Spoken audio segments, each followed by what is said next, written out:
Okay, boys, let's talk Clippers, who have now won 8 games in a row, and they're 13-3 in their last 16 games. Of course, we did see Westbrook go to the bench. I mean, pretty much all of their most used lineups recently have featured Harden with no Westbrook. And then when you get past those lineups, it's lineups with Westbrook and no Harden. They've still played a little bit together. In the last 9 games, they've played 67 minutes together. I'll say some nice things about Russ in a few minutes. And, Norm Powell and Terrence Mann have been playing with the main guys the most. So besides the obvious of Harden just got in better shape, which you saw with him making a million step backs against the Pacers in their last one, the chemistry has just gotten so much better. I mean, for one, you can just see it on the Harden-Zubats pick and rolls. You've got more off-ball sets for Kawhi and PG sometimes happening at the same time. You've got more of Kawhi screening for Harden or double screens with Kawhi and Zoo. Tice has also been getting in on the Harden stuff as well in the pick and rolls, and we can start with that. I mean, you can see it in their recent game against the Knicks where their second basket of the game is just Harden rejecting a Zoo screen with Jericho Sims playing high up on it, and Harden finds Zoo basically in stride around the free throw line with a great bounce pass to where Zoo can get into a floater. I remember a play in the Warriors game where it was kind of like a Spain pick and roll, but it was the reverse of how it typically would be, where Kawhi was the one kind of screening for Harden first, and then Zoo was slipping the second screen, and he was able to get a dunk off of that one. Harden's also getting downhill on some of these screens as well, and sometimes it's just a simple kick to Powell or Mann on the wing who can then attack and then either finish themselves or kick it to PG who's going to do something, whatever.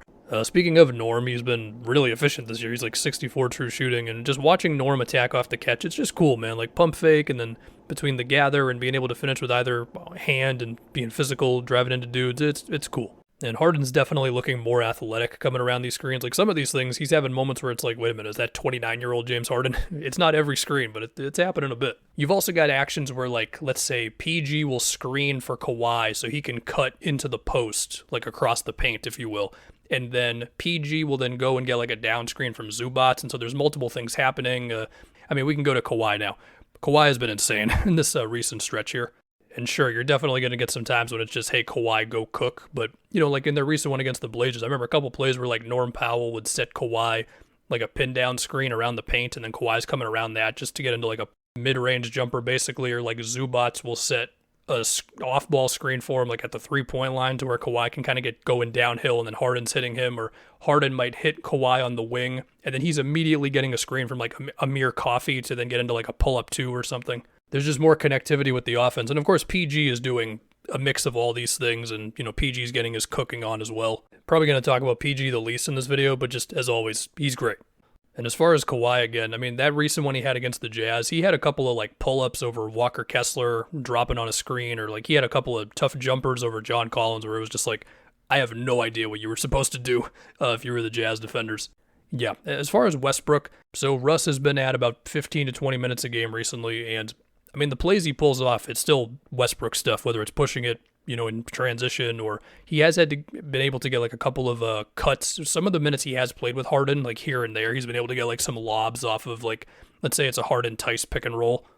He's had some cuts off of Kawhi post-ups. In a couple of their recent games, he had a really nice back down spin move on Quickly. He had one on, I think it was Trey Lyles or Keegan Murray in the Kings game that was nice. I do think Russ deserves a lot of credit for volunteering to come off the bench the way he did, and the fact that it does seem like he's embraced it, man. Anyway, to talk about the defense for a bit now. So in their last couple games, they did give up a lot of points to the Pacers and to the Knicks. With that said, they built basically 20-point leads in both of those games about midway through or whatever. They're a top 10 defense right now. They've been a top 10 defense throughout this stretch. I think 8th in defense or whatever in their last 10 games or whatever.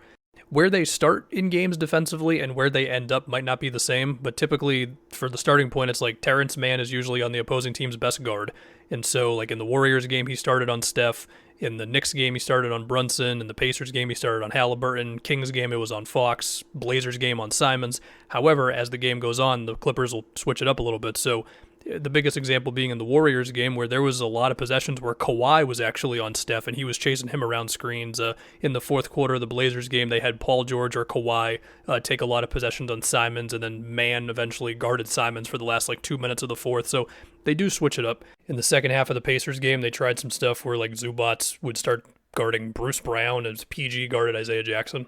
Turner was not playing in that one. And speaking of switching, they do a lot of switching 1 through 4.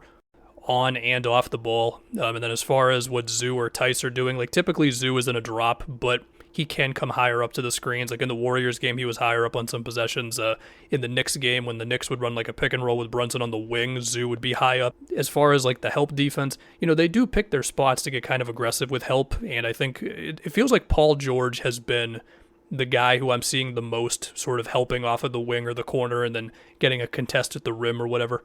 I think Daniel Tice might get a little more switchy than Zoo does. Russ has also been taking time, or like he's guarded Fox on some possessions, or Brunson when Mans had been out of the game. Powell sometimes takes those things on. I thought Kawhi in their game against the Knicks did a good job on Randall. I mean, Randall's stat line was fine in that game, but he didn't go off.